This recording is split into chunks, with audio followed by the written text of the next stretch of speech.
Mel, do you think we expect too much from people? I do.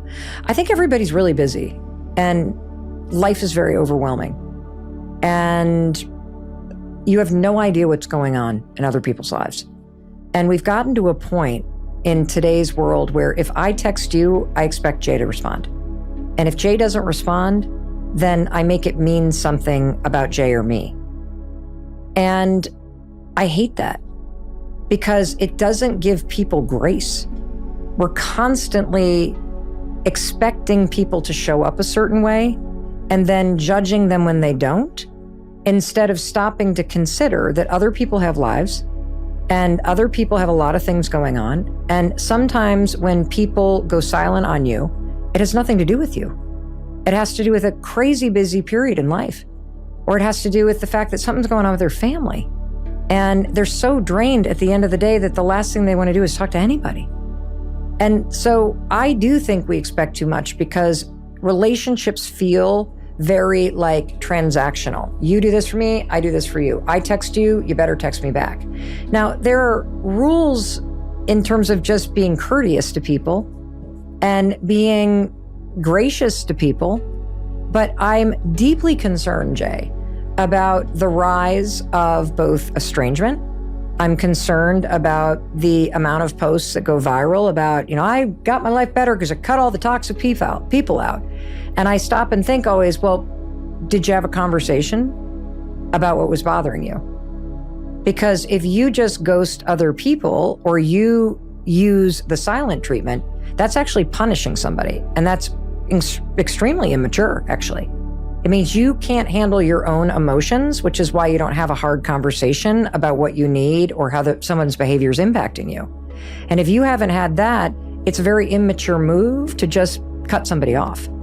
And so I get very worried about the labeling of people as toxic and about the ease at which people seem to just drop people. Yeah. And what I really love about the let them theory is that it opens up the window to a lot more compassion.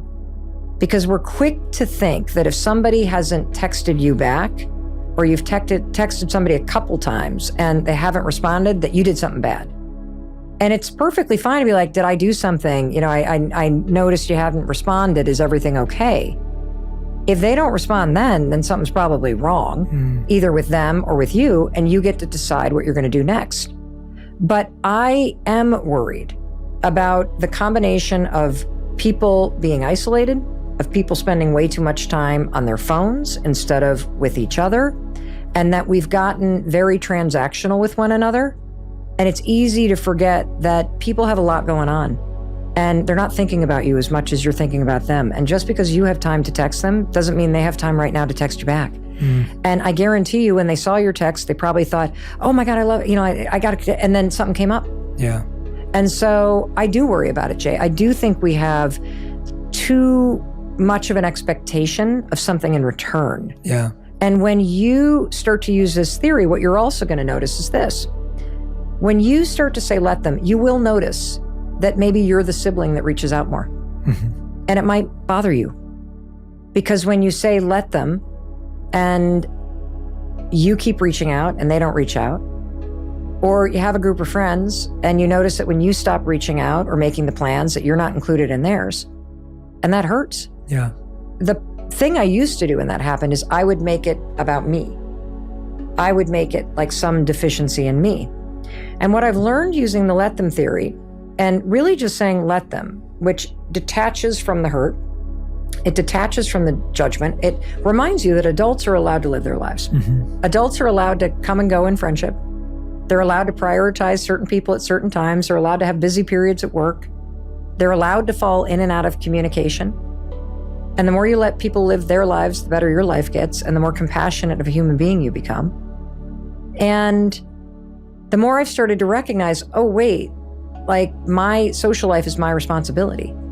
If I have a group of friends where if I make the plans, everybody's included, but if I sit back, I'm never invited, then now I got to examine, am I investing in the right group of friends? Or you might also wake up and realize, well, maybe I just like really like introverted people but I'm the party planner. And that's my role in life. And instead of you being transactional, you actually recognize the gift that it is to people. Oh, yeah. Right? Yeah. And, it sucks that maybe your siblings get together because they live closer and they don't include you. And it does hurt. And feeling a little bit of pain like that means your mind and body is working properly. Yes. Right? It's a sign that you're mentally well. Yeah. It doesn't mean there's a sign that there's anything wrong with you. And so when you can say, let them, and then you say, let me decide what I want to do about this, you can have the conversation. Yeah. And you might realize that they just click and you don't have as close of a relationship. But then you get to decide how you value family. And if you're going to bring different energy or if you're going to try a little bit harder, because again, you get to choose. Yeah. And when you realize how much power you have, you see that through the way you think about it or you respond to it, you actually can shift anything for the better. For sure. And I'm really excited about this. I wrote this actually with my daughter who's 25, and it was an amazing experience because she was bringing a much different perspective. And when we wrote the section about how you use the let them theory with love, she started researching the breakup section, because the fact about love is people choose who and how they love, and sometimes they won't choose you. But you also get to choose who and how you love and how you're going to create it. And people forget that. And so we get to the part about when a relationship is ending. And her boyfriend of 2 years breaks up with her. And she's While like, you're writing the book. Yes. Like, this is horseshit. Like, just rip this up. I have to let him walk out the door. I have to let him leave. And this is bullshit. And it was this unbelievable experience, because when somebody that you love is grieving or going through heartbreak or struggling, you would jump in front of a car to take their pain away. And the let them theory and the experience of this book taught me that the best thing I could do was to let her grieve, to let her be heartbroken, to let her go through her process. I think about it this way, like arm around somebody. You're not blocking and tackling. You've got your arm around somebody. But if she's on the floor sobbing, let her, because she needs to. If we need to remove the photos from the family thing, because this was a 2-year-long relationship, because that is actually a huge recommendation that I make in this book, that you've got to follow a 30-day rule of 0 contact, 0 photos, 0 videos, because you're not just letting them leave.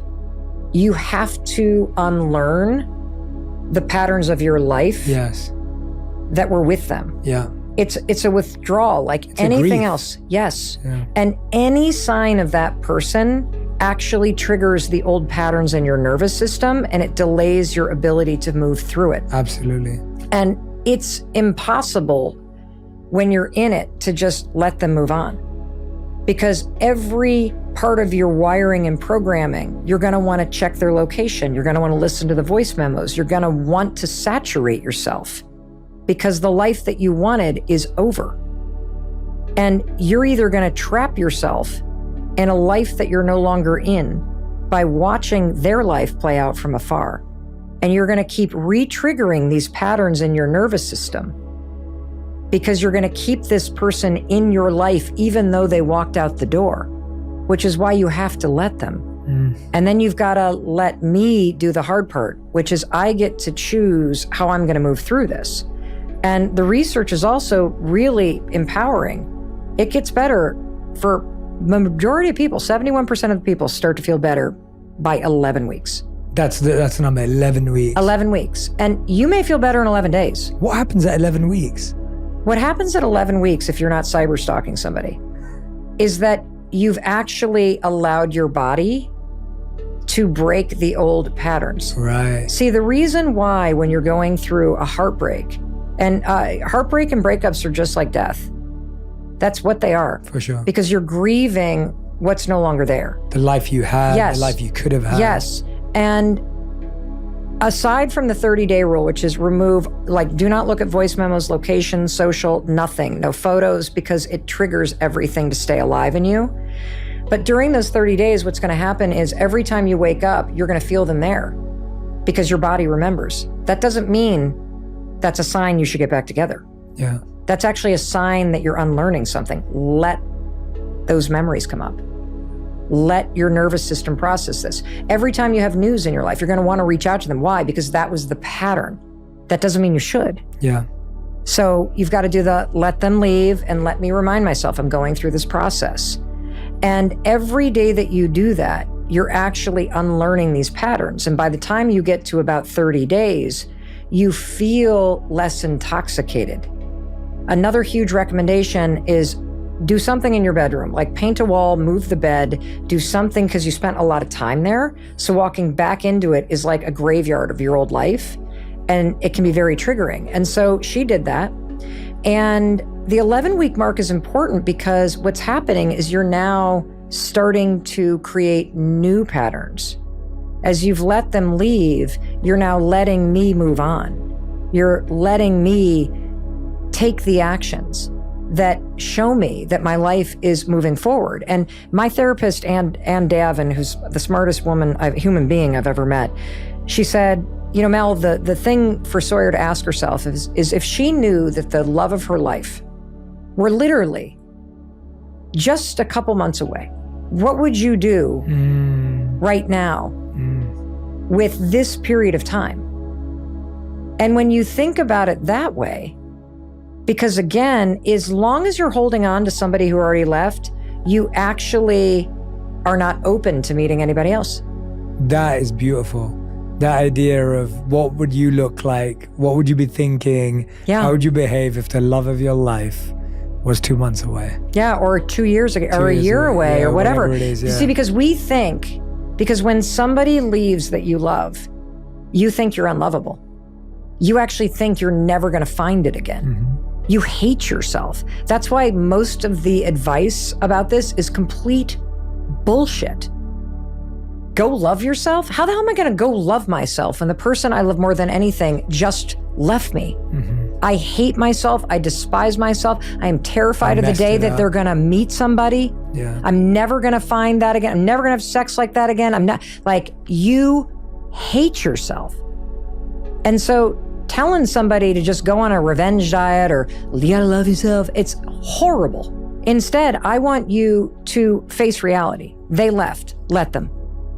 And then let me grieve and follow my therapist, Ann Davin's advice. You have to do a 30-day detox. And if you are somebody that's been holding on to somebody that left a year ago, I guarantee you have not gone 30 days without listening to a voice memo or looking at a photo.